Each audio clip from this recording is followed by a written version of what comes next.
যারা সংসার করতেছেন, সংসার করবেন, বাচ্চা কাচ্চা হয়েছে গা ফ্যামিলিতে, এখনও কাবিন নামার যে টাকাটার দাবি ছাড়েন নাই। আসলে কেন বলেন তো?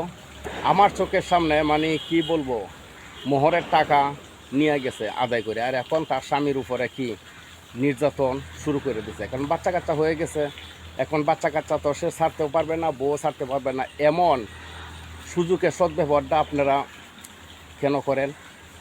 আপনার স্বামী আপনাকে কি দিছে না বলেন? চিকিৎসা খরচ, কাপড় চোপড়, ভাত কাপড়, মানে সম্পূর্ণ দেয়া যে আপনারা এই পর্যন্ত রাখছে, সারাদিন বড় পরিশ্রম করিয়া ঘরে আসে, আর আপনি বাচ্চা কাচ্চা নিয়ে কি করেন? ফাঁকি বাঁধছেন। বাচ্চা কাচ্চাটি খার আপনার।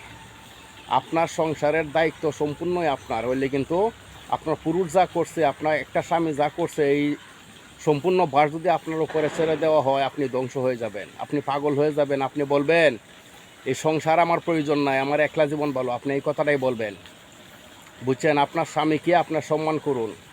আপনার স্বামী দিন ভরা পরিশ্রম করে আসে একটু মানসিক শান্তির জন্য, আর সেই মানসিক শান্তিটা আপনার ইচ্ছা মতো আপনাকে দেন, স্বামীর ইচ্ছা মতো দেন না। স্বামীকে রাত্রে কান্দান, আসলে এই কান্দানিটা ঠিক না, আপনিও কানবেন। এমন একদিন আসতেছে আপনার সামনে, আপনারও কানতে হবে, মনে রাখবেন।